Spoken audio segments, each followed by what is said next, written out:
Friends, and welcome to the Space Game Junkie podcast. I, as always, am your co-host Brian, and joining me, as always, is your co-host Jim Engage. and your co-host Hunter. I claim this land for Britain. What? This is a fertile land, and we will thrive. I, as always, am your co-host Brian, And we shall call it this as land. always, is your co. Damn it. And Someday all of these lands will be yours. and we have a guest this week joining us. Back after 2 years, our very first guest from show number 3, when we were just single digits. From show number 3, Mike Juliano. Hey, Mike. Hey, how's it going, guys? Thanks for having me. Oh well, thank you for coming back. It's really just great to have you back and talk to you, because I don't know if people know this, but you were a real sport about it, man. Because we were supposed to have Chris Roberts on that week. You remember this? Chris Roberts, and he had to cancel.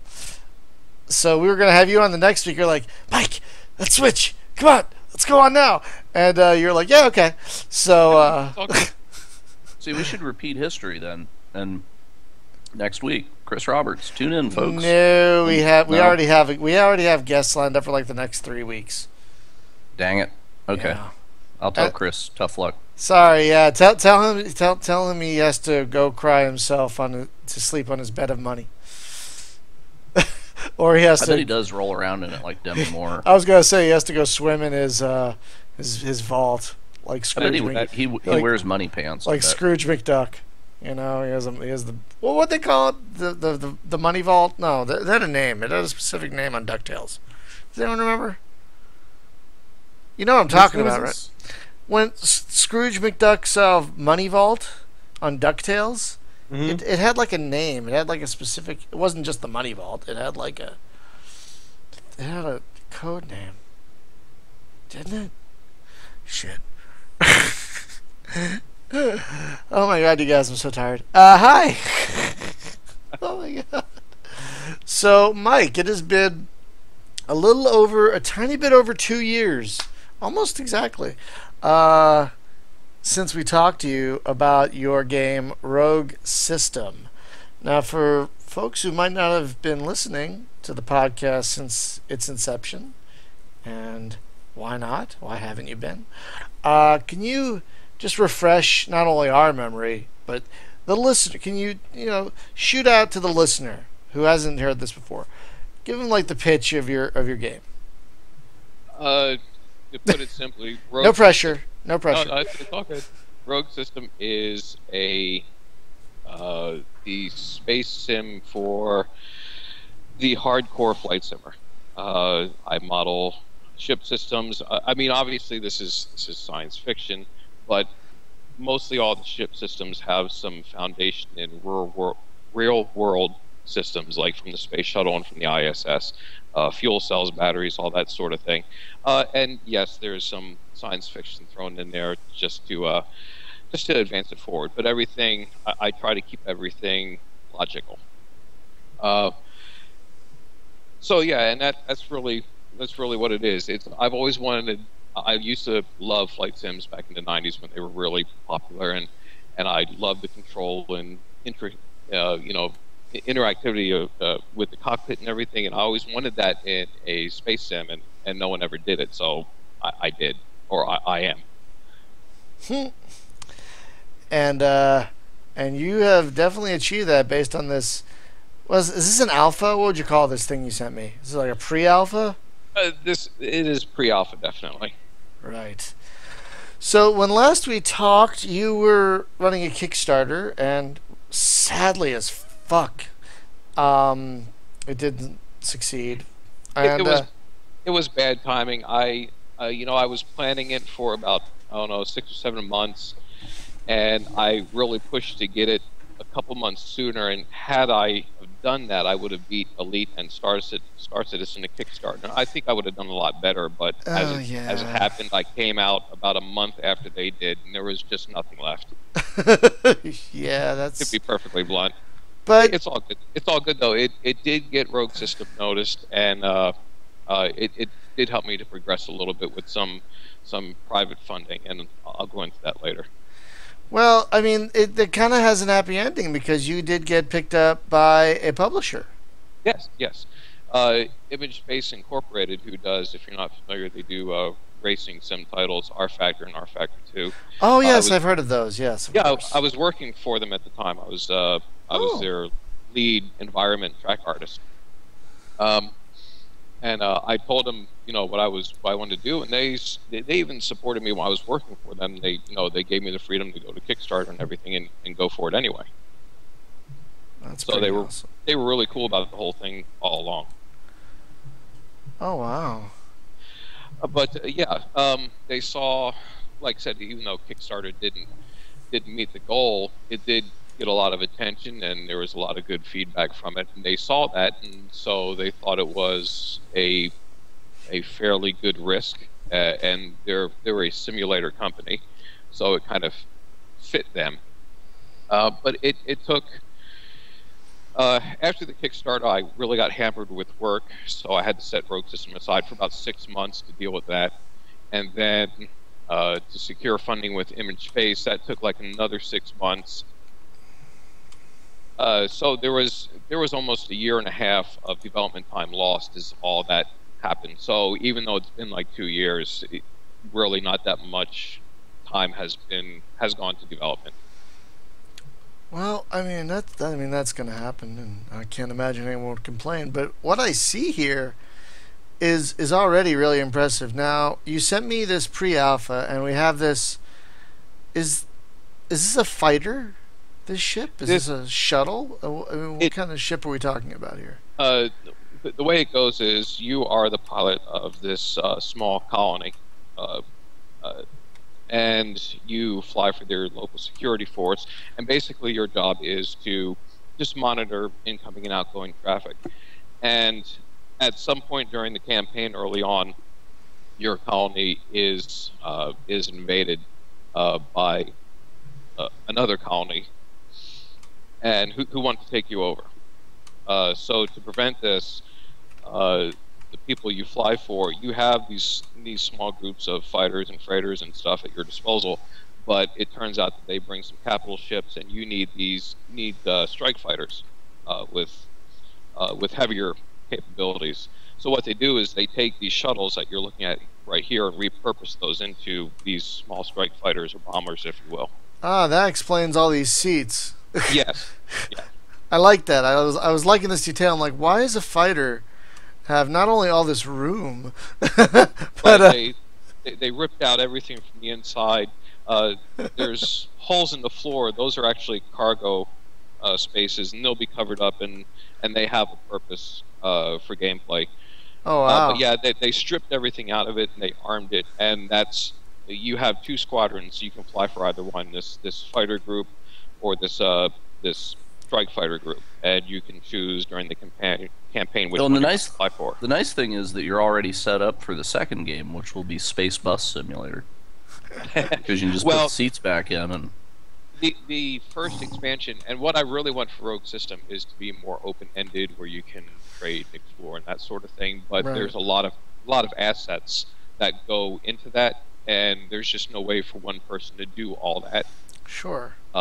So what I'm doing is I'm doing a streamlined campaign edition first off, and then, yes, later on you would be able to use a ship like this to haul passengers back and forth to make money if you wanted. Love it, love it. And then you can upgrade it. And in fact, all these ships, or this ship, is built with the same upgrade system that you'll be using later on to own when you own your own ship. All the parts are interchangeable. In fact, the cockpit module, when you go into that, that's actually a separate ship. What? It can be detached and used as an escape pod. Oh, that's amazing. So the interesting thing about this game, folks, is just about everything is clickable. So I don't know if you saw, but I can turn just this one little panel here, lights on. Wow, this is a lot more ship than I thought there was going to be. Like, whenever we first saw you were doing the cockpit mock-up thing, I was imagining something like maybe bigger than an X-Wing right? This But is definitely bigger than an X-wing. yeah, so but you know, it's like I was expecting something that like you could look out from the cockpit and see the whole rest of the ship, right? Um, Not so. There's a lot of buttons. Yeah. Oh, you haven't seen anything yet. So let's. Can you put your luggage in the overhead rack? No, actually, they're oh my God! They look. Are there overheads? These look like overheads. there are overheads, yes. That's But- amazing. Again, they're actually being repurposed. Eventually, there will be spare components in them. And let's say you receive damage during combat. If you have spare parts, you'll be able to swap them out in flight. Oh my God! I'm so turned on right now. So that's what all those compartments in back are going to be used for. Spare Oh. components. That's amazing. All right, let's head to the cockpit. All right, so I turned on the lights. Ooh, lights. And now I want to go. And I didn't even notice, but you're right. It kind of looks like a separate section Yes. up here. Absolutely is. In fact, when you later on, when you own your own ship, you can interchange cockpits. You can. There will be different navigation systems that you can mount. Everything has a mount rating, and as long as a component that you want to install falls within a certain rating level, it'll fit in the ship. Right. Yeah, because the cockpit is like the ship back there is very like angular.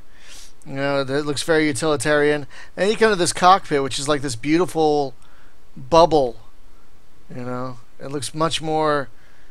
Can you have your streamlined. artificial gravity shot out? You will be able to. Yeah, that's because I'm not- just wondering about like floating Yes. down the hallways and stuff. Yes. So- In fact, I have. There's code in place to where you can set up zero-G zones within the ship. Let's say if you move from one ship into another, and the orientation is different because of the way they're docked together, you'll pass through this area of zero-G, and then it'll reset to whatever the other ship is using. Now it's funny. I gotta give you props on one thing. This thing uses head tracking seamlessly, but I didn't know that. I didn't know that at first. So my view when I first loaded this was stuck here. I'm like, why can't I do anything? And oh, I have to plug in my head tracker. But yeah, you can totally look around. It's great. I really wanted to nail the head tracking. It's so important to a flight sim. Oh, it so is, and you really. Yeah, and this is gonna go full Oculus. Like, Yeah, actually, there's a That's gonna setting. be- There's a setting in the options menu. It's disabled right now, but the LEDWorks engine, which is what I'm using now, it supports Oculus natively. So in theory, it should work. Although I haven't been able to test it yet. Right. All right. So let's go through a little bit of the tutorial here. So let's see. You can use the right mouse button to zoom in on the panel, which is really neat. And you can see every little button in detail, and they're all functional, and they all have very clear, text on them, which I love it. So let's see. This thing wants. What does this thing want me to do? It wants me to put the seat in safe mode, and then put it in flight mode. Yep. All right. And then What we're looking at here, by the way, is what I've been working on for the past year. Is after the engine change, which required a complete rewrite of the whole thing, right. is all the core ship systems, and then the pilot's manual interface to those. And now that all those are mostly in place, I can start adding computer automation on top of that.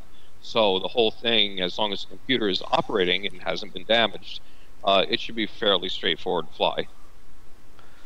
Right. It'll be like as long as the computer is helping you, it'll be more like a traditional flight's a space sim. Right. If you want it to be, it sounds like. Right. And yes, you can either set things to manual, or like I said, if the computer is damaged, then you're going to have to know how to fly it by hand. I kind of love that. Cool. I like kind of that. love Yeah. that. Yeah, I love that. So let's see. You want me to turn on the radiator? Yes, this thing is a radiator. Yes, and if you go to F2, when you hit that button, you can watch them deploy. F2. Oh wow! I didn't even notice there was an external view. Okay, hang on. Let's. And so then, if you don't do your seatbelt, does it start going like ding, ding, ding, ding, ding, and No, actually, yeah, you can unsafe the seat, and at any time you can get back up and walk around. Oh, wait, how do you move the camera around? Externally, Yeah. when you're external, if you used F2, it should just be the mouse. If you Oh. use F3, that's a chase cam, and it's locked behind the ship. Oh no, F2. That's fine. Looks like they're the same thing. Whatever, it's fine. I didn't know that was there. All right, let's see. What do you want me to do now? You want me to radiator deploy? Oh, there's the other radiator. Look at that. Looks like my gear is still down. Okay, so now you want me to hold that. This is the problem I seem to have the most, is like I have to like not only keep my head focused on it, but I have to keep the mouse right frickin' there. Come on. Come on. Someone just said in chat, click it or ticket space cops. That's awesome. Okay, so let's see. Okay, the throttle's all the way back. Whoa, what are you doing? What are you doing, buddy? What are you doing? Ah, hang on. Whoa, whoa, whoa, whoa, whoa. What are you doing? There we go. Ah, I know what happened. Okay, hang on. There we go. I have a new joystick. It's a Sidewinder, force feedback. The problem is when you're not holding the joystick, it just goes. Okay, this is gonna sound funny. It just goes limp. Okay. When you hold the stick, there's a little light thing in the base that makes the stick center itself. Yeah, that's what you gotta do though. Is you gotta hold the base and it won't go floppy anymore. That's right. You gotta hold. So to make it go rigid. Anyway. Yeah. Oh, so hey, hey. a question about that though. If you take your hand off the stick and it kind of dumps over to the side, it's sending input to the game, right? That's a kind of a problem with the stick, I would think. Like if you take your hand off of it, then the plane goes weird. All right. Yeah. So you basically leave it centered, then you take your hand off it, and don't touch it. Whoa, hey. But so let's see. So I think my gear is still down. Yes, my gear is still down. The command. There's a bunch of art still missing. The one of those is the command panel. Oh. So there's no command to retract those yet. Okay. All right. So it looks like everything is connected. Now, if I throttle forward, does the engine go? No, it doesn't. I don't know what's happening there. It doesn't like my throttle, I guess, on my stick here. It's just not going forward. Maybe you're not touching it the right way. Oh, I'm touching it the right way. Don't worry, I know how to touch this thing. Hey, Just give a little slap and tickle. What? So, we're talking, like it's got Oculus stuff, head tracking, throttle, joystick. Are you gonna do pedals and stuff too? Is that something that's supported? Yeah, as if Windows detects it as a gamepad controller, whatever it is, it can be assigned. Yep. Nice. So yeah, very you nice. can use, a lot of people have the throttle quadrants. They have the MFD boards. As long as you can assign those as buttons or axes, you can use them. Very nice. I like that. Yeah, it's pretty great. It was very easy to set up. Sees my throttle. It's very weird. Let's see. All right. Oh, hey. I'm just wondering. Do you get deflection for the throttle in the axis tweak panel to the right there? Say again. Okay, hang on a second. Oh, okay. I just caught up to you in the. The stream is about 30 seconds. You can actually right-click a stream, and it'll say like stats for nerds, and it'll tell you how long the delay is. It's pretty neat, actually. So let's see. Yeah, video playback stats. That's cool. Yeah, it's pretty cool. So let's see. Ship systems, maneuvering thrusters. No. Flight controls. There we go. So I've got the MES throttle, and yeah, the game sees it. Okay, you said MES or MTS. There's a difference. Magnum, Excalibur, Sigma. Nope, you want the other one. You want MTS boost. Oh, that's what I want to set my throttle axis on? Yes, there's the MTS. That's the maneuvering thruster system. That is for small translations. That's for transferring orbits and local maneuvers. The MES is the main engine system, and that will take you from planet to planet. And that's actually disabled right now. Oh, that'll do it. Okay, so let's resume. Okay, is that doing anything? Oh yeah, look, I've got an engine There you doing go. something. Yay! Look at that.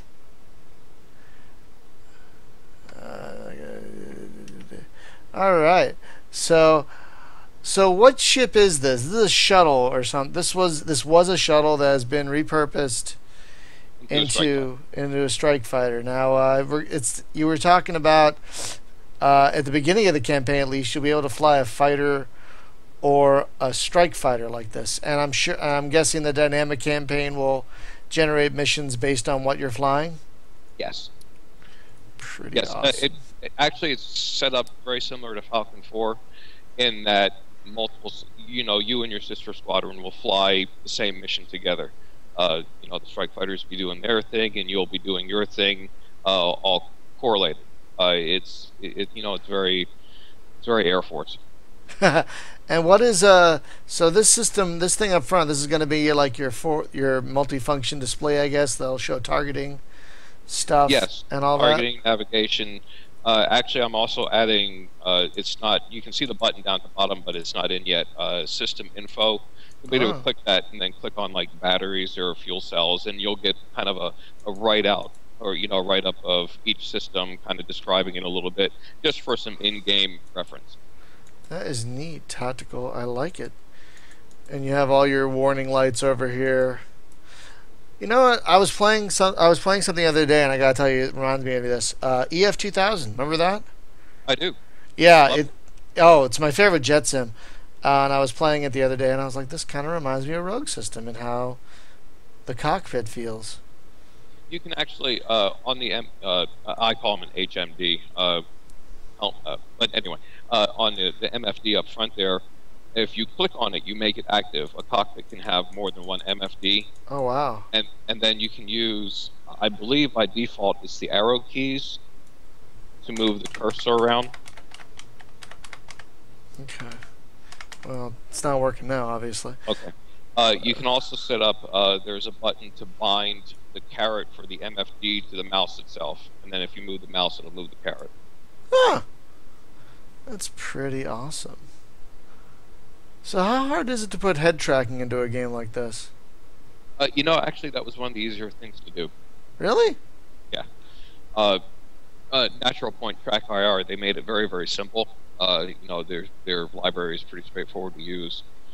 Actually, I had that running in a day, and then it's taken several days to get it tweaked and everything, and I got some feedback from ISI's internal testers.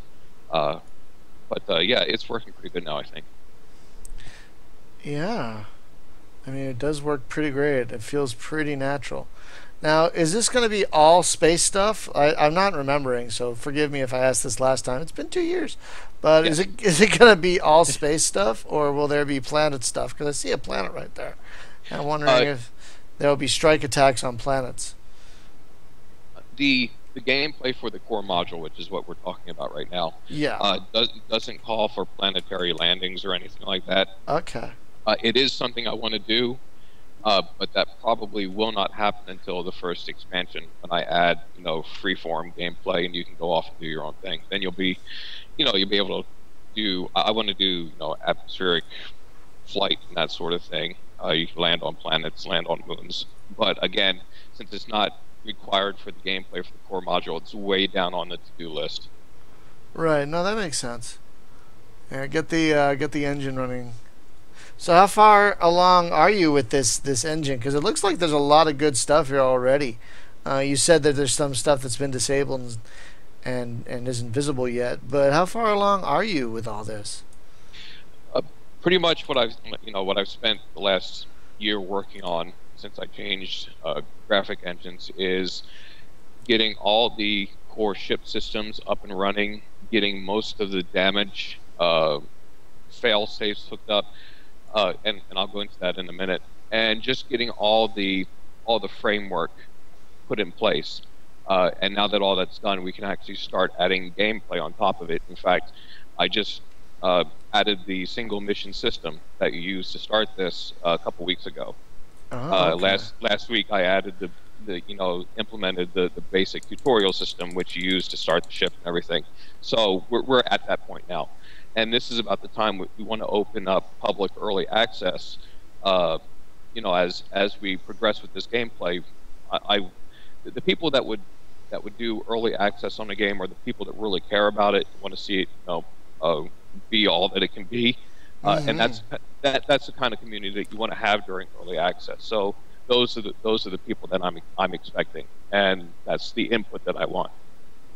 Oh, so wait, are you saying this is going to be available for early access soon?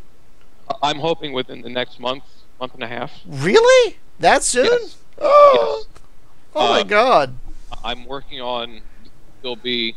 I'm not going to lie. There's only gameplay is going to be very, very minimal. The first release. Well, of course.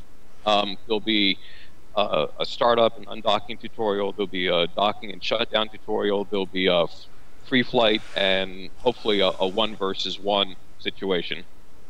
There's an enemy AI in there, but he's disabled right now because of a change I made last week, and I hope to have him flying and fighting again next week. Very cool.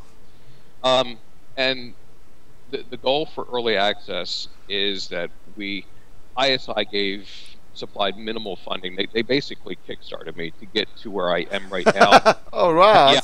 That's great. And get all this core stuff in place, and now hopefully we can start generating some community support, and I can hire a few team members to help me add all this content that we're going to need. Oh wow! I can't lean back in my seat or the game will know. God damn it! Okay, fine. Downsides of head tracking. There's no relaxing when you're flying a fighter. What are you doing, Brian? Oh, don't worry about it. Don't ask. Just don't worry about it. Why's your head going up and down? Shut up. Sorry. Yeah, you definitely can't listen to metal or anything because you start headbanging and. Yeah, no. I can't. Oh, wow, that's bad. You do that enough, it actually simulates the pilot barfing in his helmet. That's Cameron in the chat room asks, in the long run, would you consider things like Steam Workshop or modding? The game is completely built for modders. In fact, the systems that I use to put the game together are the same systems that modders will use to add ships. They can add ship systems. They can add new weapons. Oh, that's in great. Fact, the directory structure is set up where you can actually add a completely new entire mod, and you could make a space sim of your favorite movie, whatever that may be. But yeah, so you can actually change everything and have a completely new space sim. Oh, that's pretty cool. And as far as Steam is concerned, yes, we're looking at Steam. We probably won't go to Steam until we reach alpha, after the early access phase, where we have a lot more gameplay in there and things are more that's solid. Fair. That's totally fair. I would expect, again, the kind of community that would join early access would understand, we're at the very beginnings of gameplay. If you took it to Steam with the numbers and types of users that Steam has in general, Right. They probably wouldn't get that, we're just hitting that phase. So we want more in there with them. Dude, I'm already enjoying this more than I am Star Citizen's Arena Commander. I'm just going to shove that out there right now. Well, I didn't say it, but that's cool. No, I'm saying it because I don't know if you played that recently, but I actually have.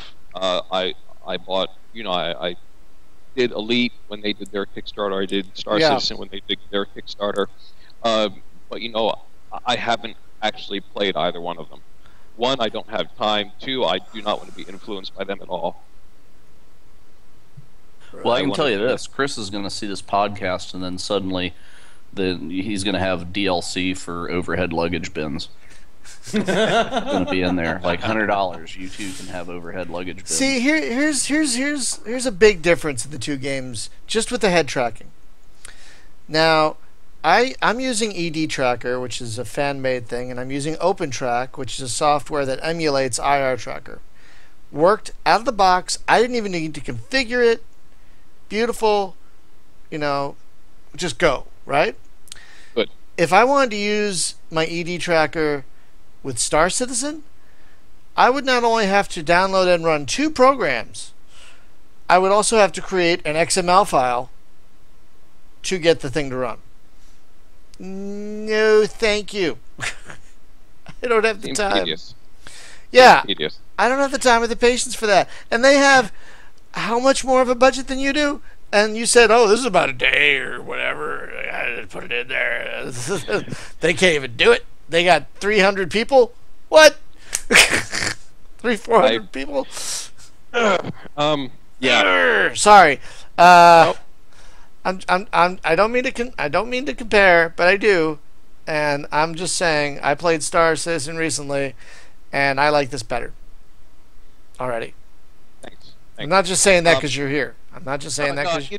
Well, I think each one suits Right. a style of gamer, and I think they all have their place. And Oh yeah. Admittedly, I am focusing on what is presumably a very niche Yeah. market or niche gamer, but that's fine. Well, speaking of the different levels of gamer, right? So, if somebody was intrigued with other things in this game, but didn't so much want to manually start the ship up and stuff like that, will you have sort of a difficulty ease of things like that? Your ship will have, it's called an SOI, Ships Onboard Intelligence, and it's basically your co-pilot. And it will talk you through checklists. It will do startups for you if you want, and you'll be able to control all that from the cockpit. If everything is set to auto, the ship's computer will handle most of the low-level stuff for you. So really, all you need to do is jump in and fly. That's cool. If you You want can to sell fly, DLC voice packs for the computer, by the way. We've been talking about that. Dude, yeah. You got to do that. You got to do that. I just want Chewbacca as my co-pilot. Brian Blessed. That's who I want. I want Yes, Brian that- freaking Blessed. we actually do want to do. We actually do want to do at least one male and female voice for the ship Nice. computer eventually. But as with everything else, I'll set it up so you can add your own. So now I'm going to suggest male, Brian Blessed, obviously. Female. I'd love it if you can go with Helen Mirren. Either Helen Mirren or who's Katie the, Sackhoff. No. Katie Sackhoff. No. Who she's is the overexposed. who is the girl from Lord of the No. Rings? Who is the girl from Lord of the Rings? No, not Liv Tyler, the other one. The girl from Lost. No, Lord of the Rings. Lord of the Rings, Oh. man. Yeah, the blonde lady that played the elf. Yes. Who was Yeah, that? I Who was can't that? think of her name. But her. Yeah, Her. Yes, her. Get her. So those are my suggestions. Because the folks at Frontier, they're leaving money on the table by not allowing us to have the Liam Neeson voice pack, for example. I mean, how awesome would I have that a be? certain set of piloting skills. You're going into frame shift now. You were talking earlier about the differences between like Elite Dangerous, Star Citizen, the such like that, and your game here. I was streaming earlier with Jim, and I was playing some Elite Dangerous, and one of the guys that was in the stream was asking me what I thought was better. And my response to him was, as well, they're like two different beasts of the same genre. Like, Oh, come on. Elite Dangerous is better. Stop lying. Well, here's the thing. As of right now, clearly Yes. what's available on the market is Elite Dangerous, which is, obviously more well polished. There's way more stuff you can do with other people. There's a lot already implemented, and it's a full-fledged released game, right? But that's as of right now. But all these games have different things that they offer that are That's unique true. to them that are fun. That's true. You know what I'm saying? I know. So So that's what I was going to get at. Like they're all really great. They just it just depends on what it is that you want to do. Yeah, that's true. I don't mean to be negative, but I was playing it the other day. And it just felt like my ship was welded to a dreidel. That was I spinning. agree with you. That was was not polished at all. It's not. Hopefully, it'll get there because I love. Did you hear it's going to be 100 gigs? Yeah, I don't even understand. I just buy a hard drive just for that shit. No, I was gonna say I just kind of hope they just sell it on an SSD, like a custom SSD. It'll be like it'll be like the cartridges of old. Just sell it on an SSD. Here, just plug this into your computer and you got Star Citizen. Exactly.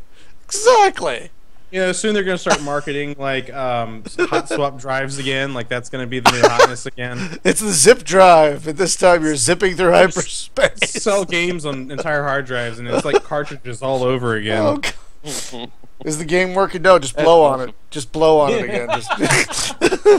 Just blow on the ends. Blow on the hard drive. Blow on the hard drive. All right. Oh, God. Oh, shit. How did I get so far away from the planet? What have we done? I don't know. How did I get so far away from the planet? I thought I was thrusting forward. God damn it. Or is that another planet? Oh, God, stop spinning. No, you must have been thrusting for a while. One thing, you're that far out away from that. It's actually a moon, actually. That's a moon? Okay. But everything is driven off of proper Newtonian orbital mechanics. Right. The planets are in orbit around the sun, the moons are in orbit around planets, and you're just kind of in the middle of all this, being affected by all this gravity. Okay. So I was spinning and going crazy, so now I got to figure out where that moon is and fly back to it. I'm going to get real close to it. That's no moon. Wait, it is a moon. Wrong movie. It's a total moon. Where the hell did it go? There you are, you son of a bitch. Okay. You never go full moon.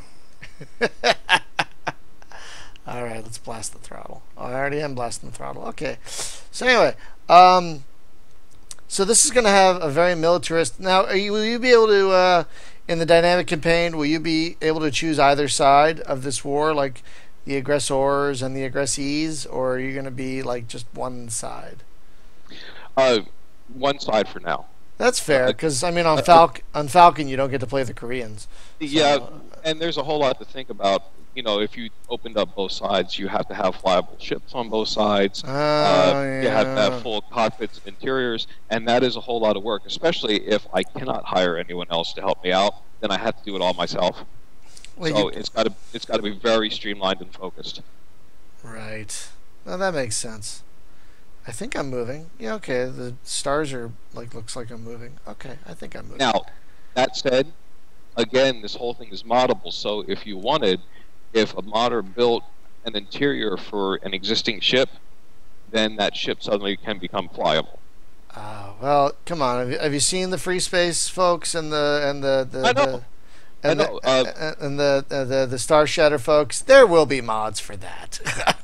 And that's exactly what I'm hoping on. I want the modding community to really latch onto this because they can make it what they want it to be, and that's good for everyone. You get what you want, and it'll support Rogue System, and then I can keep doing what I want to do with it.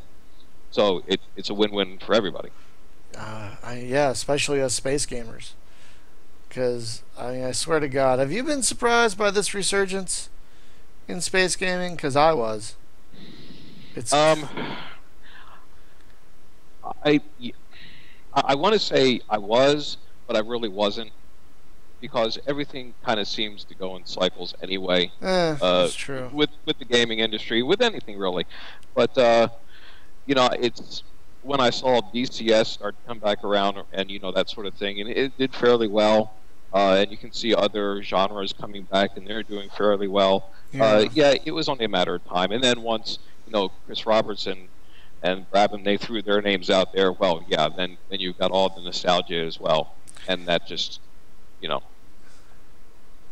Yeah, I mean, Cameron's right. I don't know if you saw in the chat. He said he asked if we've seen the crazy mods for city skylines. And there are you can fly an airplane. Like I know. Sim flight an airplane in that now. It's Simcopter, or Simjet or whatever, but Simcopter really. Apparently someone's working on a first-person multiplayer shooter or something in City Skylines. I am not kidding you. I just read that Yeah, today. You want to talk about a robust system, man? Jeez. And that's the kind of thing that gives a game life, and it's great for the developers, and it's great for the gamers too, because they really get their money's worth out of it.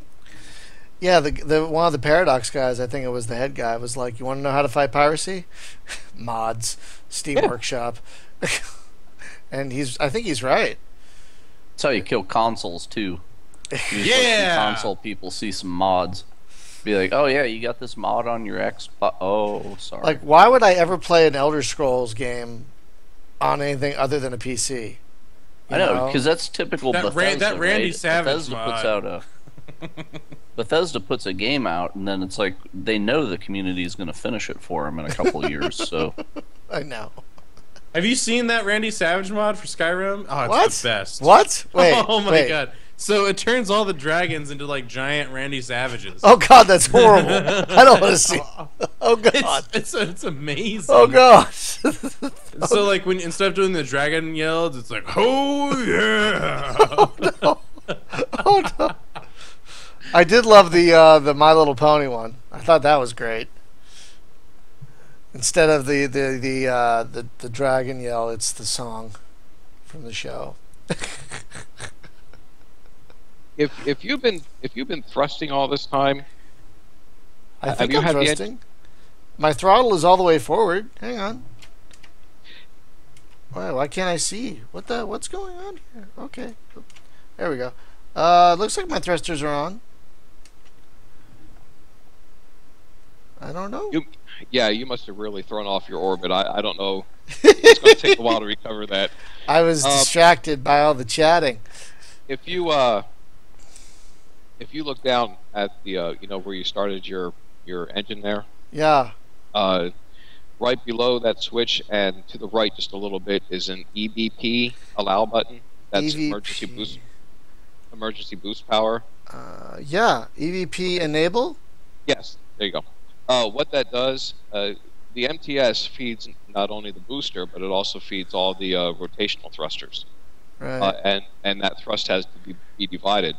That EBP will alter the ratios, so more thrust goes to the booster and less to the rotation nozzles. Oh. But you have to be careful with that, because if you overwork the engine, eventually you can damage the boost nozzle, you can damage the engine's core, all sorts of... that particular engine is a Bessemer-like engine, and it uses like plasma heated to 1,000,000 degrees. Oh. And if you can damage the superconductor, which creates the magnetic field to contain all that. And if you do, you can pretty much vaporize your ship. Yay! Well, it seems to have worked because the engine looks a lot brighter now. So it seems to be doing its thing. So yeah, that's... you'll want to keep an eye on your nozzle temp. Oh! Something just lit up on the console. What's that? I'm waiting. It's Over temp. Yeah, it's nozzle over temp. You'll want to throttle back. Again, it's just like war emergency power on the World War II fighters. You can only use it for so long. Ah, I see. Same basic thing. I see. Well, I turned the EBP. I turned that off, and I did throttle back. There we go. The indicator went off. What's that other indicator on? FCS core MCL VMS fault. I don't know what's going on with that. All right, VMS, that's not hooked up, so that's always going to be on. That's your viewport monitor system. That's actually the canopy that you're looking out of. It's actually a big projected screen of outside space. There's no glass. I know. It's all exterior images projected onto this canopy in front of you. I know. I love how that's probably going to get damaged at some point, and you won't be able to see diddly squat. That's exactly. Each one of those panels can be independently damaged, so you could use... Really? Yes. You could lose a view on the right side. You could lose the polarizer on, say, the left side, so if the left side was facing the sun, it would be completely blown out. In fact, you can, if you hit, I believe it's Shift Insert, turns off the polarizer. Or Control Insert, one of those two. Oh, oh yes, it did. Oh gosh, that was control insert. Let's turn that. Oh god, let's turn that back on. Okay. Yeah. Yeah, one is a polarizer, one is for anti-fog, and those can be damaged. So your view can be blown out by excessive sunlight. Oh, that's that's amazing. Now, how many because it sounds like we've talked about what, a dozen systems just starting up and with these buttons. How many systems does a ship have in order to function as a ship? How many systems have you modeled just on one ship? Like this ship. How many systems? You have everything you need to actually make it fly. You have a battery system for backup power. You have fuel cell system, which is again loosely modeled after the space shuttle fuel cells, just so I can get some valid numbers to test. You have the electric system with multiple buses. You have temperature management system. Let's see, there's also the reactant core, which is basically all the fuels that your ships need for the fuel cells, for the argon gas for the Bessemer engine. It has the oxygen for your cabin pressure. It has all that stuff in it. Then you have the MES, which is the main engine system. You have the MTS, the maneuvering thruster system. You have life support, which actually has carbon dioxide scrubbers that you have to keep track of. Oh, really? Yeah, it has a weapon system. Right now, if you hit Control 1 and pull the trigger, you should be able to fire the primary guns. Nope. You might not have the primary trigger bound. Let's see. And ship system. That's not the sort of thing you want to find out in combat. Yeah. By the way, I just got to a point in the podcast on your electrics panel, I think it was, your display is flickering, you have some damage. Yeah, I have the WMS primary trigger set to... So it would be interesting if you had to actually cycle an airlock and go outside the ship and fix stuff. Yes, it would be interesting, wouldn't it? Oh wait, that's gonna actually happen, isn't it? That's actually. Yeah, I'm not saying either way. if I'm gonna let you change parts inside the ship, why wouldn't I be able to let you change parts outside the ship? I don't know. Or go out and just space Space clean dance. the windows. Yeah, just clean the windshield. Suddenly, there's no windows. This isn't a window. This is a. Someone's out there at the stop sign. Can I clean your windows? It's not a window. Considering how long you've been flying, I would say that electrical system damage is just random, a random fault, which this does model, and that's based on component age. The older a component gets, the more likely it is to develop a fault. Oh my God! There's age. Yes. And all that damage is persistent from mission to mission. Oh, that's amazing. And again, that's for all this stuff is in place for the first expansion when you can own your own ship and have to maintain it. Yeah, because you're in the military, so you're not going to have to maintain it. I have one request, only one, is whenever you have to go into the computer room to reboot the ship's computer, as you're pulling the chips out, it's singing Daisy Daisy. No, That's all I want. I knew you were going there. Daisy, Daisy. Oh God, that's creepy. You said it doesn't have windows, but someone could be out there cleaning the space sensors. Yeah, I guess that's true. Sensors do need to be.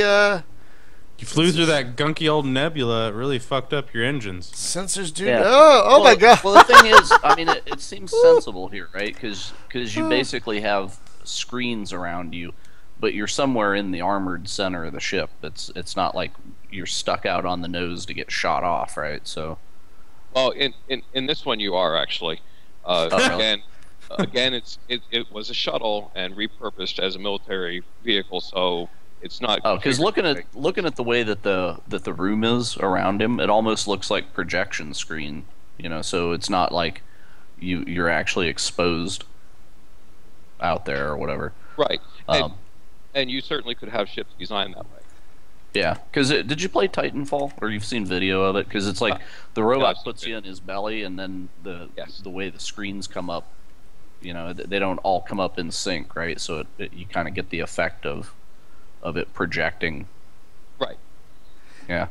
Now let me ask you: when you eventually get your own ship and you have to maintain it, are you going to be able to hire a crew? Like, will I be able to hire Kaylee, for example? You know, that sort of thing, or is it all me? It's all up to me. You will be able to have multi-crewed ships, and eventually, I do want to add multiplayer. And I know that sounds easier said than done, but actually, multiplayer has been in the design from the beginning, as Oh, far as how all the data is handled. Uh, you can set up and pass data that makes multiplayer easier to implement, and I've done that. So Rogue System doesn't care if an AI or a human is at a station like pilot station or a navigator station. It could be either or. oh, It just sees the data going in and out. So it doesn't matter if the AI is sending that data in or a human is sending that data in. So yes, you could have multi-crew ships. oh, that's awesome. I started the tutorial. I started the scenario again because I was too far away and things were starting to break, and so I was like, I'm just gonna do this again. Yeah, it looked like your fuel cells, and again, this is based on the space shuttle. They have to be purged from time to time. What? And that's actually modeled. Although my contamination rate is too high right now, it needs to be slowed down a little bit. But that's modeled. If you don't purge the fuel cells, it becomes contaminated and it doesn't produce enough power. And it looked like you were getting that because you lost some power to the System 1 and 2 buses. Oh, haha, that's funny. I want to make a tribble mod for this, so like somewhere on the ship is hidden one tribble, and if you don't find it, then you're swimming through tribbles. I can't imagine someone wouldn't make that mod. It totally sounds like that mod would happen. Oh, okay, here we go. There we go. Alright. Oh. I like how you can turn the lights off in the cockpit if you want to. Yeah. One, it does save power when they're turned off, but Oh. two, right now, shadows are not really optimized yet, so they do cause kind of a frame rate hit. So, if you have a bit, kind of a mid-range system, you could keep the lights off for the most part and buy back some frames Oh, that's fun. without having to actually change settings and stuff. This is pretty great. Actually, I like it better with the lights off. So do I, actually. I've gotten very used to it. So do I. Wait, what? Sorry. Okay, I'll need to ignite the... Oh yeah, MTS. It says right there. MTS. Okay, so I have to hold down this button. God damn it, I hate this part. Because there are times where I haven't been able to hold down the button. And, like, all kinds of things go wrong. Speaking of holding down the button, just as a side note, as a tangent that I have real quick, I've been playing through Alien Isolation lately, Yeah. and to reload the damn gun, you actually have to hold down the reload button. You can't just like push it and it reloads. Whoops. So that was a pain in the fucking ass. I just wanted to like rant about that real quick. Anyway, continue. I think they did an amazing job with Alien Isolation. Really? Oh, they did. Besides that one little like ditty where I'm like trying to shoot the androids that are attacking me, I'm like, I gotta reload. And I'm like, why am I only reloading one bullet at a time? Like, I lost quite a few hours to that I really should have been working, but it was just too good not to play. it makes you feel like you're in that universe for sure. Yeah, I would say that Hunter almost lost bladder control, not just ours. I'm really glad they didn't try and do another shooter based on the Alien franchise. I'm really glad they went back to what the original Alien movie was. This is the best Alien game I've ever played. Oh Absolutely. yeah, it's Wow. like It was really thank good. God that they didn't make the same mistake again, because that's the thing Hunter and I were talking about last night. Even is I wrote this article whenever it first came out, about my childhood experience with the Alien movie, because I was, gosh, when did that thing come out? 87 something. So I was like, Aliens came out in '86. Alien oh came yeah, out. it came out earlier. Than Alien came out in '79. 78. Oh yeah, 79. okay, that's right. Yeah. So basically, I was 10 years old, right, when it came out on HBO, 10 or 11, Right. and it was this deal where, of course, my parents are like, "You're not going to see an R-rated movie, and that's scary, and whatever." Yeah, the same parents that took me to see Jaws, but whatever. But they're like, "Yeah, you can't see that." So it came on HBO, and I knew it was on HBO, and my aunt had HBO, so I finagled such that I would be at my aunt's house on a weekend when it was showing, and it's like, "Oh, hey, can I sleep on the couch?" "Yeah, hey, great," and then like set my little Casio watch to wake my ass up at 2 o'clock in the morning, so I can like creep over and turn the TV on and get the volume real low so nobody notices that I'm watching TV, and that's how I watched Alien in the dark, like 11 years old. Scared the shit out of me, but it was like that fun kind of scared where you can't quit watching it yet you're hiding behind the couch, Right. uh, right? And it's the thing about that game is that there's that giddy kind of scared, where it's just like a thrilling, awesome adrenaline scared, yet it's fun, and it's like that haunted house thing, when you're a kid, and as an adult, it's damn hard to get that. It's like around tax season I get it, but other than that, it's this. But this game actually brought that back, and I was just like, well, dang, it was like not since Dead Space had I even felt a twinge of it, and this game is just perfect for that. So That's pretty cool. I'm still never gonna play it, but I'm glad you guys It's enjoyed it. really good. Just watch me. Hey. Just watch me play it, and you'll get a good laugh. Anyway. yeah, you'll get the vicarious experience through Hunter. I found the purge button. Yes, there you go. When it needs to be purged, the small display actually says purge on it, and the button turns Oh. off. There's Speaking of purge, is there a toilet What? on the spaceship? Because no spaceship ever has a damn shitter on it. So I would like to see the toilet. This doesn't Well- seem. This doesn't seem like the type of ship. This particular one, where you're meant to spend more than a few hours on it at most. I don't see. There was no. I didn't Well, see. even though you never saw it on the show, the Enterprise even had a toilet. So Right, exactly. Well, I figured they would have just beamed it out, right? No, they mean, just have had that they kind just of had one. technology. They just had one toilet on the Enterprise. That was all exactly, they had. they had one. They had one toilet. It was in engineering. As fascinating as this discussion is, the sound design. I'm going to change the subject. The sound designer, just for a second. No, go for it. For this is his name is Michael Manning. He's a professional. He's done everything gratis so far. He's done a really amazing job with the sounds. Nice. He's put in so much detail. If you have the engine burning, Yeah. and you get up and leave the seat, as you walk back toward the MTS core, where the thrust is generated, Really? the sound actually changes, and it's all positional. And he's done a really amazing job so far. Well, let's. I have the sound turned down a little bit so you can hear us talking, but let's check this out. Yeah, and you need to call him up and say, "All right, I need the sound of a toilet flushing now." Absolutely, Because Well, I was leading to that. See, that's the reason I brought it in. Because I was going to say my next thing is to make a request, because the toilets have to go to the top of my list. and also, if you have the female computer voice on, if you don't put the seat down, it bitches. So How do you get up? How do you get up from the seat, Michael? I'm sorry. The key is R. I just Oh, picked thank a you. random key. You can change the binding. Thank you. No, that's all I needed. see, my wife's problem, right? Because like I'll be sitting in here playing games or whatever, and then I hear from like clear across the house, "Damn it!" Because she woke up, went to the bathroom, fell in, and I'm thinking, look, right? She's like, "Well, you just put the damn seat down," and it's like, "Well, why don't you just look?" Because it's easier to just look than to. I don't know. That's just me. Wow, no, I have the sound turned down, but I at least in my headphones can hear it.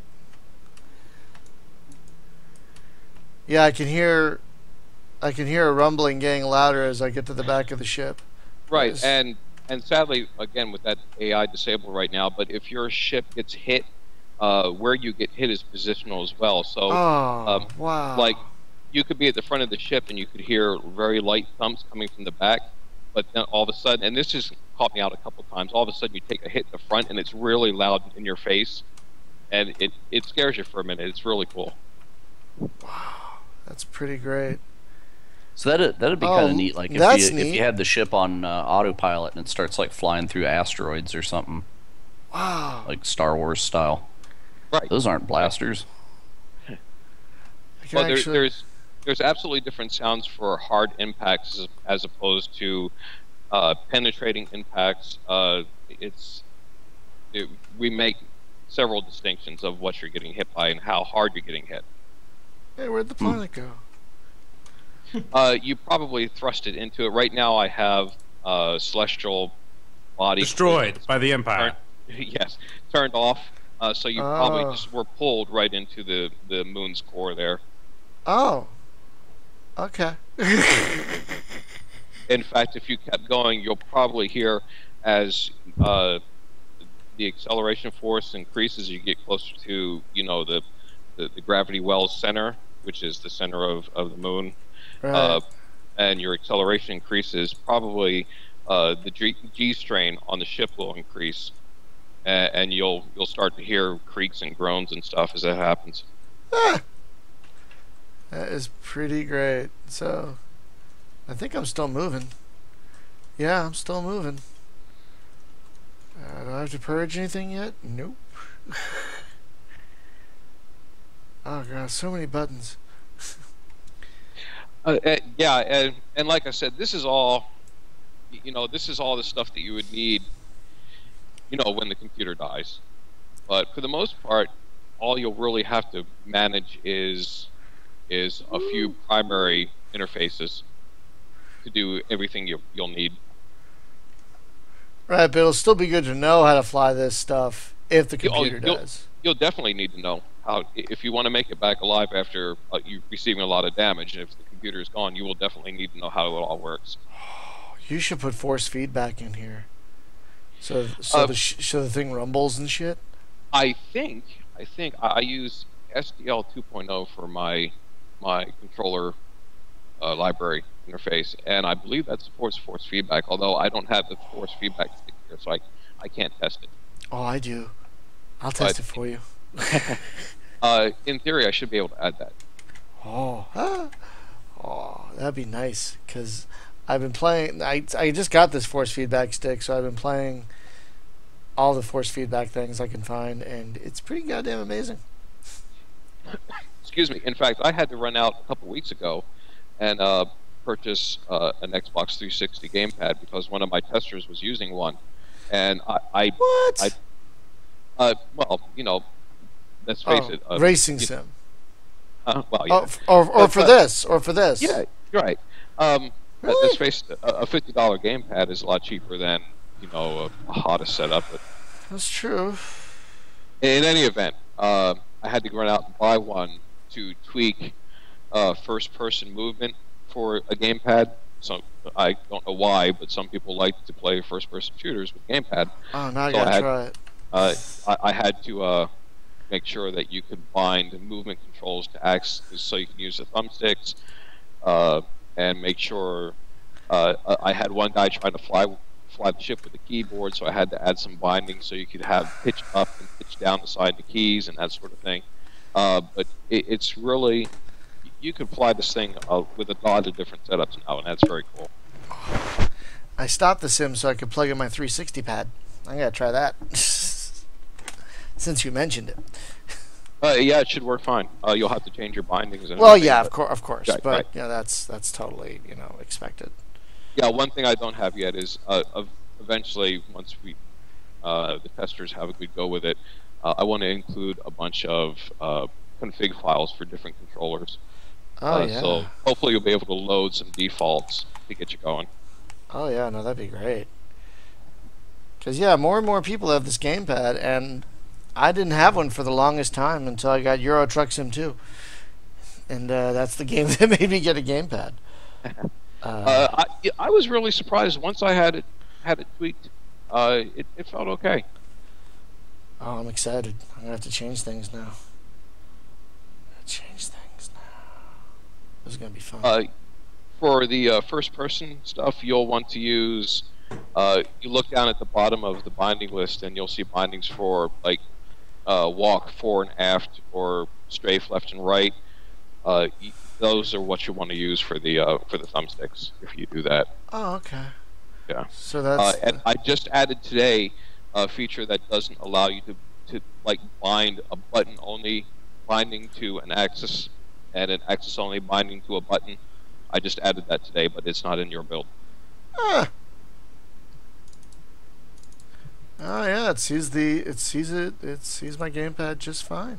Check that out. And if you tweak the smoothing and adjust the dead zone a little bit, it feels pretty good. So, with adding the potential for a toilet, are we looking at possibly like maybe a beer fridge as well? I mean, are there? I mean, what else is this? It's like the game that has everything, but there's the two things that it's missing. It sounds strange, but one of the things I'd like you to be able to do is like when you're a pilot, you'll get paid every week, and you'll be able to buy things to kind of flesh out your little living space. And eventually, when you can own your own ship, I want to extend that to your ship, so you'll be able to buy items at stations and place them in the real world within your ship. So it's, I'm not saying a beer fridge, but yes, things like that would be absolutely possible. That's amazing. And you know, it wouldn't be the first game to ever do something like that. It's just extending that into this sort of absolutely. So, yeah. Well, that's where too, like the workshop could come into play as well. Oh yeah. You know, you could have modders create new stuff and go to the workshop and grab them, and yeah, they're just there. Like someone makes like the holo table from Star Wars, and you're like, hey, put that shit in there. Sure. Yeah. Well, the airlock, is it just a door that goes outside, or is it an actual airlock? You know, like door on each side, and you cycle it. I'm sorry, what was Have that? you got that far? I was wondering the airlock, if you were going to actually step outside the ship, is it going to be a traditional airlock with an inner and an outer door? And it will be, yes. Oh, okay. Yeah, because you could hang a spacesuit in the middle there, and then if the player forgets to put it on, oops. Well, the whole ship actually, pressurization and the atmosphere is actually modeled in the ship, so you can depressurize and all that sort of thing. So you would absolutely need a suit before you went out into space. Yeah. Well, I could see if the if the oxygen is going, you know, you got to run down the hall and get your helmet or whatever. But yeah. And that's one of the ideas for being able to move around inside the ship. And there is a run feature. You know, again, you're in the middle of combat, you've been hit, you need to replace this part. Run to the back of the ship, grab it, put it in. And that's just, you know, that's standard, hotboxing is what we call it in the Air Force. With all the mod support stuff and just how much detail's going in this, I would sell this as the Skyrim of space simulators. And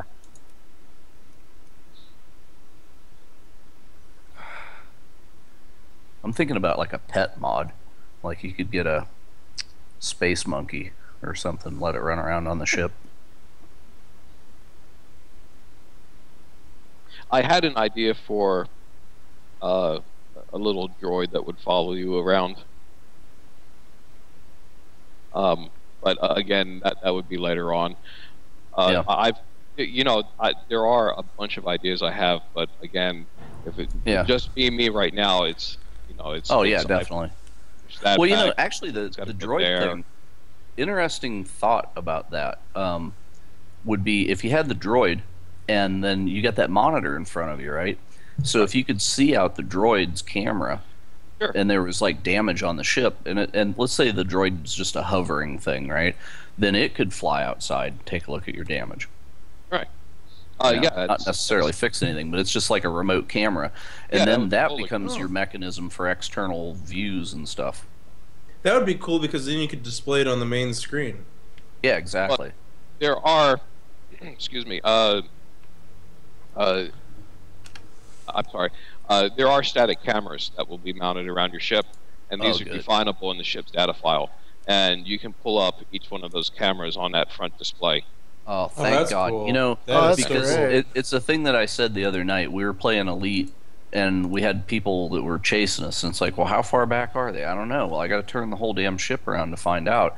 And it's like, well, hey, my grandma's minivan has a camera that looks out the back. I mean, why doesn't my multi-billion-dollar spaceship have a backup camera, right? So, yeah, that's I'm pleased as punch to hear that you've already incorporated that. Okay, yeah, this seems to work fine with the gamepad too. I'm, Good, getting good. the hang of it. And like I said, it actually flies really well with just the keyboard. Now, I'm not sure about combat, but I mean, just basic maneuvering, it's actually more controllable than the joystick is with the keyboard. Oh, wow. So I could see situations where you might want to switch to a keyboard while, like, say, docking, where you need very fine control, and then go to something like a joystick during combat where you need more coarse or aggressive control. That totally makes sense. That's so awesome. Yeah, so now how do you... Oh, I should try the keyboard. I'm spinning out of control. Stop it.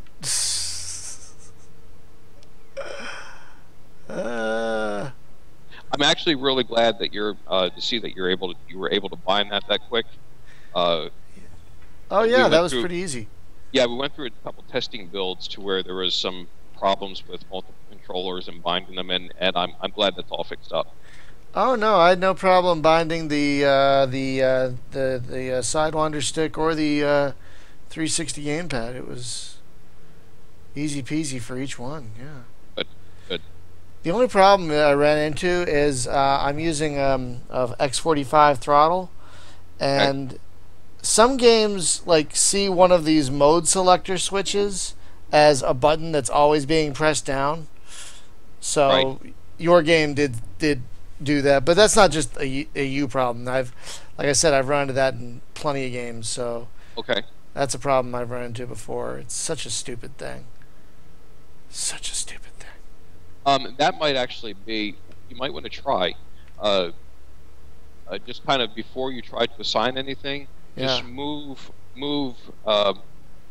Just interact with the throttle a little bit. Move it or press a button or something. What I've found is that sometimes the controllers don't get initialized to their current value, Oh. and that kind of throws everything off. And some controllers use axis as buttons. They divide up the axis into a series of buttons. So if that's not getting initialized properly, it might be throwing off the button readings. If that makes sense. It does. I'm pretty much getting rid of it though, so I'm not too worried about it. I'm just saying it might be something you want to try and say, oh, okay, that works, or no, it doesn't. That I'd be interested to know if it did or not, because I always have to, before I try to start my engine or assign anything, I've got to like throttle up and throttle back to reset my controllers. Right. I'm just spinning. Trying to stop spinning. Stop spinning, you son of a bitch. Okay. Alright. Oh. Almost. Oh. What's really bad is when you get spinning around multiple axes, and you're trying to center everything at once. It's usually really hard. Usually you have to focus on one axis at a time. That's what I was just doing. Yeah. Stop. Okay. Oh, no. Okay. Oh, stop. Hey, Stop. There will be automatic modes to zero out rotations and that sort of thing. Oh, I can only imagine there'll be some kind of computer-aided centering. Yes, yes. Like, this is where I want to go, computer. Just point me there and stop fucking about. There we go. That planet looks real nice, by the way. Thanks. There's a couple little bugs with the shader I wrote for it, but yeah, I wrote a series of shaders for stars and planets for atmosphere and clouds and just this more barren, cratery stuff. And for the most part, they work really well. They're not optimized, so there is a bit of a frame rate hit with them right now. But it's not too bad, and it'll get better. Yeah, I'm not seeing any kind of frame rate problem. It's because I have the cabin lights off. You see it more if you go to 2 and 3 monitors, and there's more resolution. Then you start to notice it. Yeah, right now I'm just running windowed. Right. For a single, even full screen single monitor, it's pretty good. Yeah, this is pretty nice. Stop spinning, god damn it. No, wrong, stop. Yeah, I'm doing it again. Did you set the dead bands on your thumbsticks? No. Yeah, that's you really those gamepad thumbsticks. You really want to put a dead band on them because one, the pots in them aren't that clean. There's always a bit of noise with those. Right. How do I do it? How do I do it? Oh god. And the flight control system will pick up any variation. How do I do it? How do I do it? It's not letting me center the thing. Hang on. Yeah, Okay, it's not letting me center it. That's really strange. Centering deadband, that's what you're talking about, right? Yes. Yeah, I can't do anything with that right now. It's really weird. Really? Yeah. Hang on, let me go back to the... I was going to say, there's a little bug with the control setup to where the mouse, the hitboxes aren't matching the graphical position. Oh, yes, yes, I got it. Okay. Okay, yeah. It's like way down there. Okay. Yeah, I'm actually fixing that this week. It's on my list. Okay. I was like, why isn't this doing it? Oh, God. Oh, stop it. Okay. Yeah, you've got to kind of move the mouse until you see it highlight just the... There you go. Yeah, I got it. Got it. It's just a bit weird. There we go. Yeah, you got to, like, get underneath it. There we go. There we go. Yeah, that'll do it. The control screen, I actually had to learn XAML for the UI library that I use, Noesis. And I've never coded that before. So the control screen was like one of the first things I did after I learned that language or that script. And the new UI works great. It can be resized all day long. It works fine, but that original one does not. So it just needs to be updated. This is much better. Yes. Yes, Yeah. it's much better. I'm actually slowing down now. Okay. Oh, okay. Phew. It's like, stop spinning, you son of a bitch. Okay. So, man, I mean, you say you haven't worked on this much, but I got to tell you, it's still pretty goddamn impressive what you've done, regardless. Thank you. Thank you. Yeah, I'm really pleased with all the low-level fundamental stuff. It's like I said, I'd say it's like 85% done. There's still a few systems left to code and stuff. But it feels really solid. I like how the systems react to damage. It's feeling really good, and now it's just time to start putting some gameplay on top of that. Right, and that's... What do you think, another year for that? I expect to be in early access, public early access, for about a year. Right. Again, hoping that I can hire a couple people and we can get even more content in within that time. And then when that early access phase is over and the bulk of the gameplay and the art is in, then we'll move to what I would call alpha, which will actually be, since most of the stuff will already be in there, alpha will be more like beta. But we'll take the alpha to Steam and open it up to more people. And Right. then we'll enter beta and then go live with the final version. And then plans are to start the first expansion, which will add all the open-ended, elite, if you will, style gameplay. Right.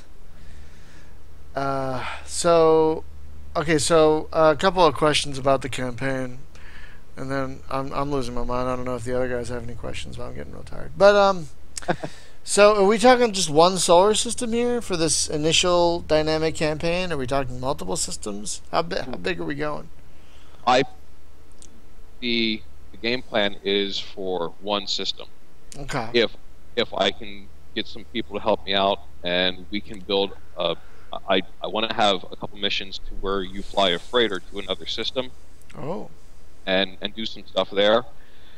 If we can, I can get some help and we can get ahead of the schedule and I can actually add that freighter, then we'll have multiple systems. If I don't, it's something that can be cut and we'll stick to a single system to start with. There are already multiple systems in the galaxy. It's not just this one. Right. When you create a new pilot, a completely new galaxy is created. Right. You can explore. So every time, if you want to explore a bunch of new stuff, you just create a new pilot, and then you start exploring again. It's all new. Oh, and the galaxies are randomly generated? Yes. Oh.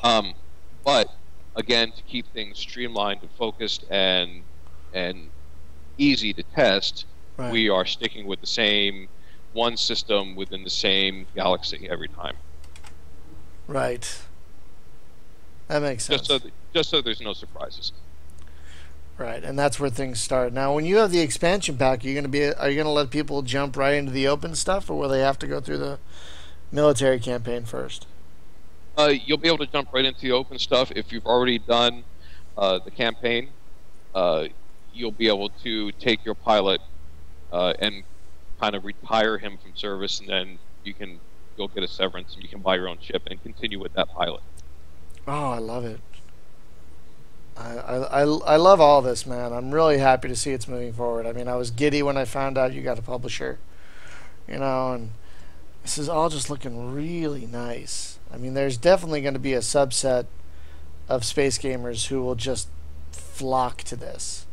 I hope so. Like I said, I expect it to be a small but dedicated group, and that's fine. Not every game needs to sell millions and millions of copies, and sure. And yeah, it's going to be like your grid versus your R factor, basically. Sure. Okay. Yeah. That sort of thing. You have your more arcadey guys who want to play Star Citizen. You'll have your more hardcore guys who want to play this. And eventually, I think as we get closer to final, and everything's all fleshed out, and all the assistance is in there, and all that stuff, I think you'll begin to have a lot of crossover too. Yeah, that'd be great. But I don't think you'll see that at first. No, that's understandable. Yeah. Oh no, I'm fully expecting it. I'm not too concerned about it. Well, I gotta say, I gotta wrap this up soon because I'm losing my mind. I'm sorry, but that's okay. But no, I gotta say, have to get back to work. It's like what? 10 o'clock here. It's 10 o'clock here. I've got another 4 or 5 hours of work time. So wait, do you do this full time? Oh yeah, yeah. That's ISI. That's what, like I said, ISI gave me just enough money for myself to work full time to get to the point I am right now. This is why early access is really important. Right. Because I definitely I could finish it myself in the streamlined version that I have laid out, but I would really prefer to have some help and add some of the extra stuff that I want to do. Right. It sounds like you already have a little bit of help with the sound and stuff, which is great. So now that you're at this point, have you considered the Kickstarter thing again, or any other crowdfund thing, or you just like turn it out to early access and let them buy it right then and there, and that's essentially the Kickstarter?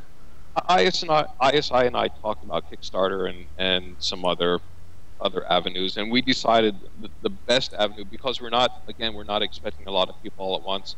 The best avenue is to have kind of an open-ended early access with like there'll be like 3 or 4 different tiers, and there'll be just this, just the core module, or you can pick another tier with a few different things, and people will just be able to come, when they feel it's time for them to jump in. Right. So it's kind of like Kickstarter without the time limit. if you will. Right, so there'll be a tier for just the game, and then there'll be a tier for like the game and the expansion when it comes out, and then there'll be a tier for like the game and all expansions in the future and stuff. That's yes. Stuff like that. That's exactly. In fact, we're also looking at one of the tiers having a boxed edition. Oh. You'll get a physical box with a physical manual, DVD. with a physical manual. I do want to have a ring bound manual, and you'll be able to purchase that separately. There is production costs with it, so sure, of course, we have to charge a little bit. But yes, I really miss the days you could go out to Electronics Boutique or whatever it is you had, and you came home with a new box of something cool, and it had a big manual in it. Right. So I really thought that for those old school gamers, if you will, it would be really cool to have a boxed version for them. Oh yes, Dude, I'm down. I'm down. I was just paging through the Klingon Academy manual the other day and going, "This is amazing." Yeah, I used to love sitting down, and I would spend like hours with the manual even before I ever fired up the game. Yeah, like the ring bound manual that came with Falcon 4, the original version. Oh of it, God, that was thing amazing. that thing is still one of my. I'm looking over it right now, and the game is like, "Where are you? Where's your head going?" Yeah, that 3-ring binder. That's 600. It's a 600 page, something like that. Something like that. Yeah, it was Binder. big. One of the most amazing manuals in all of gaming, just ever. Oh, I miss those days. So yeah, I want to. We want to be able to provide something like that for like I said, those nostalgic gamers that kind of miss that, and I really do. I admit I'm one of them. Oh yeah, yeah, sure. I mean, I'll pitch at that level. Oh my God, that sounds amazing. So within a month, around a month-ish, you're saying people will be able to start buying this and playing around with it and tweaking it and giving feedback. And the forums are already live and everything, so people can go and. I'm hoping to go sometime around May 1st. Oh, that's a month from tomorrow. But I'm expecting maybe a couple weeks after that. But hopefully sometime in May. But I'm really pushing for the 1st. My wife's birthday is on the 2nd, so I would love to be able to miss out on the 1st and take a day off and spend with her on her birthday. No, yeah, that sounds perfect. Especially if this gave you a little extra scratch to spend on her birthday. Oh, I don't know about that, but but yeah, just be able to spend a few hours with her would be cool. Yeah. Oh no. Oh no, I'm serious. I wake up. My daughter goes. My younger daughter, she's a senior now. She goes to school. She leaves about 7:30. Oh, wow. I get up right after that. I start work, and I don't finish working until about 3 in the morning. Oh my God. Well, and yeah, because you got a budget, right? And it's like time is money. So absolutely. Oh my God. And I've been doing that for like the last year. What were you doing before? You were in IT or something? Before I was doing this? Yeah, because I remember you had a full-time job before. Yeah, I was an artist. Okay. Like I was lead environment artist for Image Space, and before that I worked with Activision. I worked with for a while, and I worked with Acclaim before that studio died. Yeah, I've been doing game stuff since '98. Oh man. Yeah. Like the heyday of one of the best eras of gaming ever. I do have some experience behind me. That's cool. Do you have an online portfolio that shows like collected works along through the years that you've put together? Or? No, nothing current. Absolutely not. I just don't have time. I haven't had time to keep up with anything like that. No, I just meant like as your career progressed, I didn't know if you maintained a site, even if it had been idle for a while. Oh no, I used to have a site, and when I moved from, I believe it was when I moved from California to Kansas, I closed that account. I just never had time to rebuild it. Yeah, fair enough. That's fair enough. All right, well, guys, keep an eye out in a month-ish for the early access, not on Steam early access. Let's not get that confused now. Yes, just this is directly through Image Dir- Space. direct download through the publisher, early access, no Steam, not yet. Early access in about a month, where you can pitch in and get this or this in the expansion that'll come later and stuff like that. Do you have a price for? I don't know if this is sensitive, but do you have a price for that yet?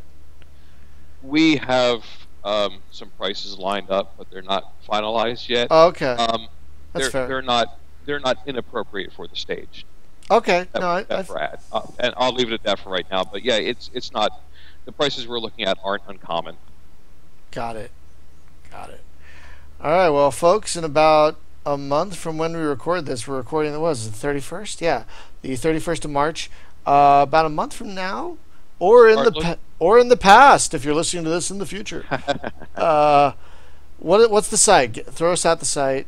It's roguesystemsim.com, I think. Yes, roguesystemsim.com, and that'll link you to Image Space Incorporated product site, my forums that I maintain, Right. and I think it links you to my YouTube channel and all that sort of thing. Awesome. Well, Mike, I have to thank you so much for coming back after all Thank you. this It time. was awesome. It was awesome. It was great talking to you guys again. It's been a pleasure, and it's just I'm giddy to see the progress that's been made on this. I mean, just sitting in this cockpit and being able to look around at all these buttons. It's kind of like a mix of the Defiant bridge, you know, with those panels on the side, and like a fighter, which I really love. You know, I just really like this design and the clickability of it, and I love the kind of British World War II like mishmash of things just to get the war started. Get that ice cream out there, Van out there, go! To quote a user. I'm really glad to hear that. Thank you very much. Yeah, I am giddy, and I can't wait to see how well this goes. Folks, thank you for watching. Again, we're talking about Rogue System, which is going to hit direct early access. Again, not Steam early access in about a month. So keep an eye out for that, and we will see you. Oh God, I forgot the guest for next week. I'm so blanking right now.